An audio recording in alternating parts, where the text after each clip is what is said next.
શ્રીમદ ભગવદ્ ગીતામાં અર્જુન ભગવાન શ્રી કૃષ્ણને કહે છે કે આ સ્થિત પ્રજ્ઞ મનુષ્ય કોને કહેવાય? આ સ્થિત પ્રજ્ઞ અવસ્થા શું છે?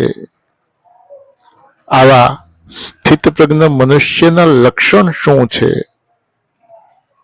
આપણે આવા સ્થિત પ્રજ્ઞ મનુષ્યને કેવી રીતે ઓળખી શકીએ? ભગવાન શ્રી કૃષ્ણ કહે છે કે જ્યારે મનુષ્ય એના મનમાં રહેલી બધી જ ઈચ્છાઓનો ત્યાગ કરી દે છે, મનમાં કોઈ પણ વાતની, કોઈ પણ વસ્તુની ઈચ્છા રહેતી નથી, મન ઈચ્છાઓથી મુક્ત થઈ જાય છે, ત્યારે એવા મનુષ્યને સ્થિત પ્રજ્ઞ મનુષ્ય કહેવાય છે. જેની બુદ્ધિ સ્થિર છે, પરમ તત્વમાં, પરમાત્મા તત્વમાં જેની બુદ્ધિ સ્થિર થઈ ગઈ છે. કૃષ્ણ જ પરમ તત્વ છે, કૃષ્ણ જ પરમાત્મા છે, કૃષ્ણ જ પરબ્રહ્મ છે, એવા ભાવ, એવી શ્રદ્ધાથી જેની બુદ્ધિ કૃષ્ણ તત્વમાં સ્થિર થઈ ગઈ છે, એવા મનુષ્યને સ્થિત પ્રજ્ઞ મનુષ્ય કહેવાય છે. હવે સાંભળ,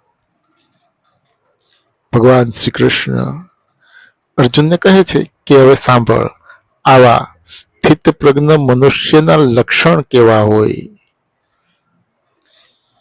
જે નિરહંકારી છે. ભગવાન શ્રી કૃષ્ણ અર્જુનને કહે છે કે જે નિરહંકારી છે, જેને કોઈ પણ વાતનું, કોઈ પણ વસ્તુનું અભિમાન નથી, જે અહંકારથી મુક્ત છે, આવા મનુષ્યને સ્થિત પ્રજ્ઞ મનુષ્ય સમજવો. જે નિર્ભય છે.